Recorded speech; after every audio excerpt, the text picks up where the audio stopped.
I'm going to tell you my story because it really has, I've grown up with HIV. So I was at UCLA doing my infectious disease fellowship, and it was Grand Rounds, and it was August 1981.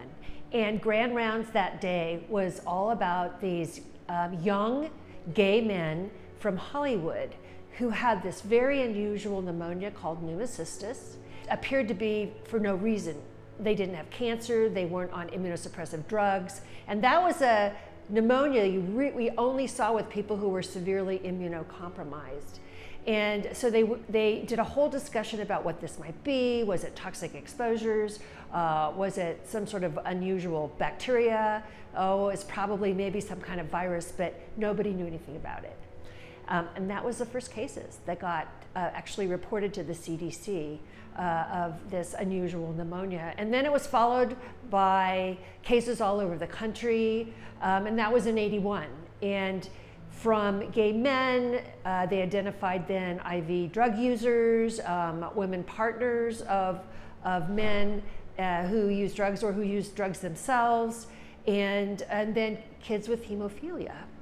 And so it was very clear that this, what people felt was probably a virus, was sexually spread and spread through the blood. So very much like hepatitis B. And that really got defined very, very early on, before the agent that caused AIDS ever was discovered. And that was in 1983 when they discovered the virus, and titled it Human Immune Deficiency Virus, HIV, and noted that it was the cause of acquired immune deficiency syndrome. And it's interesting because we used to just refer to everything by AIDS, and then the vocabulary has changed substantially over the years to emphasize HIV. Because unlike it was in 1980 and early 1990, HIV is no longer fatal. It can be treated. And that's the big difference that happened through the years. When I first started really exclusively caring for patients with HIV AIDS, they all died. It was really hard. It was really hard. We could offer them support. We could offer them some medications that would keep them from getting some of the opportunistic infections, but it did not stop. And so it wasn't until the mid-90s when the protease inhibitors were identified. Now, we already had some what we call nucleoside analogs that had come out, and for short periods of time really made a big difference in folks. But the virus mutates rapidly, which means it evolves past a single drug. And so it really wasn't until the protease inhibitors came out that we really had the arsenal of medications to be able to treat HIV. And that changed everything. It was a miracle. We celebrated a lot. It was hard though. In those days, many of the medications required that you take multiple pills at all different times of the day, sometimes with food, sometimes on an empty stomach.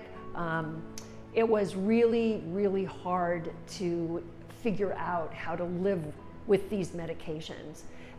That's when I discovered that folks didn't have adequate food, and they didn't have refrigeration for their medications. And so it was another major aha moment for me to understand that this wasn't just an epidemic, pandemic of viral infection, HIV, but it also really hit those who were extraordinarily vulnerable, oftentimes poor, or lived on the fringes of so much of society. And so for me, that was a moment that made me realize that when we treat HIV, it has to be holistically. You have to make sure that there's refrigeration and food, and that there's housing, and otherwise the medications don't work because you can't take them appropriately. And so that evolution of care for HIV really was reinforced by the Ryan White Care Act that provided money, and attached to that Care Act said, okay, if you get this money for medications and care, medical care, you also have to use it for case management and social work, and a network of folks and services that can help people take their medications and stay healthy. And with the protease inhibitors, it changed HIV from a fatal, universally fatal disease to one that was totally manageable.